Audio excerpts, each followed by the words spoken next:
You mentioned earlier that you have a wife, you've been married, you said 11 years? Is that what you said? Yeah. I've been with her for 11 years. Okay. What has being in a relationship taught you?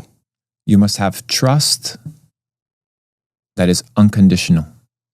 You must have respect that is unconditional. You must serve without expecting anything in return. You must love the way that Jesus loved. When you have a wife or a husband or a girlfriend or a boyfriend, are you there because you're taking, because they make you feel good, or because you're there to serve and to give? Everybody's struggling with divorce and separation. That's their fault. That's them trying to get something from the relationship. Oh, this person doesn't love me. It's your fault. You don't love correctly. And probably just because you haven't experienced the love of Jesus. You can't love unless you've experienced love from love itself. 1 John 4, he says we love because he first loved us. Yes, because he is love. So people have affection. People have chemistry. But unless it's rooted in love, and love is not an emotion, it's a commitment to the betterment of the other, even to the cost of life, like Jesus. Oh, I love that definition. Because there is no greater love than this, than one man be willing to lay down his life for another. If a man saw his wife under that message, he would never cheat. I love the Hebrew word for God's love. Greek word, the simple definition is just unconditional love, agape. But the Hebrew word, ahava, it's that sacrificial love, and it literally translates to lay your life down for someone. I think for the husband in Ephesians, it talks about how you've got to love your wife the way that Christ has loved the church, literally unto death. That's a big responsibility. And I think you said something really profound that could be totally overheard by people listening, that so many people get in relationships to take. And that's why like porn and sex outside of marriage is such, I believe is so popular, because that inherent nature to be selfish, to feed oneself, to feed one's flesh. Scavengers. Take. Scavengers, just like money. So can we hit on something I wanted to talk to you about, which I think Christians get weird about talking, which they shouldn't get weird about talking about, is sex. Is sex both physical, spiritual, both? Sex is marriage. That's why when Jesus says, if you marry a divorced woman, you are committing adultery. Marriage is not this thing that you go to a church and you get a ring put on and some dude with a robe sprinkles some stuff and some rice and people are celebrating. It's a sacred union, like Adam and Eve united under God. That's why when people say, how long have you been married? No, I've been with my wife. Marriage is me, God, and her. It's not a date or a thing. It's a commitment. And sex was created by God. Sex is beautiful. People don't even know how to have sex. They have sex for 9 minutes and because they saw it on a video. They think that is what is sex. Sex is to unite. Sex is to connect. Sex is to repair. Sex is to heal. It's not to take. It's not to feel good. It's not to get off. People don't even know what transmuting the sexual energy means. People think that every time they have to have sex, they think that every time they have to have sex, that it's about self-indulgence. It's not. It's an act of worship at its purest form. You could be having sex with your wife and be thinking about something else. True. Correct. So it's not about the action. It's about the purity of the vulnerability in the act of worship at its purest form. So when I see my fellow brothers going to a club, taking a girl back home, using her, or that girl imposing her female energy upon a man to seduce him, to steal his male energy. All I see is what? Me. Take. And they destroy the other person. That's part one. Part two. The reason God is very explicit about virginity, is because the moment you connect a USB drive to a computer, you don't know what programs you're going to download. People talk about STDs, sexually transmitted diseases, but they don't talk about spiritually transmitted diseases. When you unite yourself to a strange woman, you don't know what you're dealing with. You don't know what pacts you're forming. Sex is magic. Sex is a ritual. When you go and have sex with a prostitute, you are committing a sexual ritual. Black magic. People have not learned these things. They haven't been educated these things. They haven't been taught these things, but these things are real. That's why people's life is in disorder and in chaos.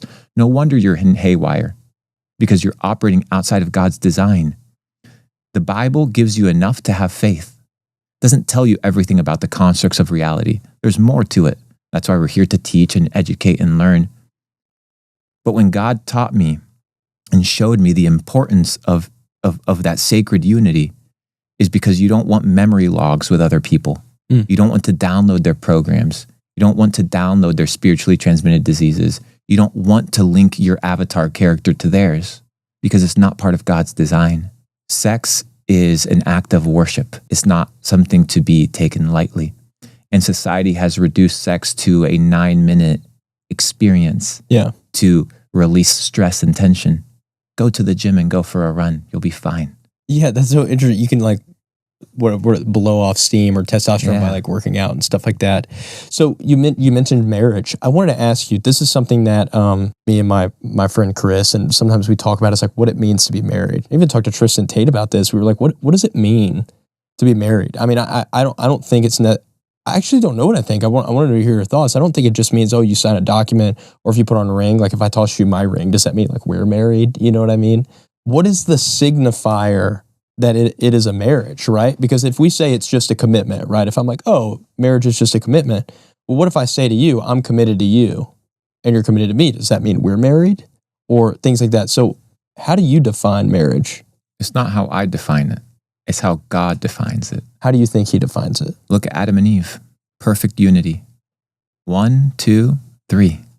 Marriage is 3, not 2. Man, woman, and God. That is marriage. When together you strive as man and woman to be in fullness and in completion, worshiping him. You don't need another person. You're not looking for other sources of validation. That's why God says in Genesis, it is not good for a man to be alone. And out of that gnosis, he created the woman out of his rib to be a companion. God created this game. God created the rules for his glory. I don't understand everything. I just see what it is for what it is. So marriage is not one person or two person. It's male, female, and God together in a relationship that can elevate for the glory of him. Okay, let me keep adding on to that. So in Genesis, when we look at like the covenant, just practical covenants made in general, but I'm just going to use the one Abraham and God, for example. The covenant was signified when they shredded the animals apart. They split them in half, right? Signifying if someone walks down an aisle, right? That's symmetry. There's that symbolism. But I'm like, when was that covenant sealed? Does that make sense? Was it sealed by the bloodshed that happened with the animals, or once, the word said? I guess in my mind, when I'm thinking of marriage. When you choose, people form a choice, right? So they are like, okay, we're going to choose to be married on this day. Okay, on that day you made the commitment. But you could have made the commitment at any point. It's the commitment. Marriage is a commitment. Once you make the commitment to love each other unconditionally, that is when you're married. That is when you, and that's why you have, people that are witnesses, because they witness the commitment, because they are what? They are the people that keep you accountable. They're the people that make sure that you are in check. They're the people that when you're weak, they try to remind you. So marriage is a commitment. It's a lifelong commitment. Marriage, sex, they go hand in hand. They're not indistinguishable. And I know this as a virgin that married a virgin. So it's very hard for people that have had sex outside of marriage to understand this concept, because we're so far out from God's original design that we have to not slowly crawl back. We have to delete the entire narrative and start again from scratch. That's why us, this generation that's been so attacked, that's why I don't judge anybody. We're all victims. We're kids. You were a victim. Had you been to a better environment, a better church, a person that was actually, a follower of Christ, and brought you into the knowledge of him with love and grace and compassion, maybe your journey would have been a little bit different. Maybe you would have seen things from a different perspective. Maybe you would have been hurt or felt abused. So I don't judge. I see it as it is what it is. But all these people in 5 years, 10 years, they will have children.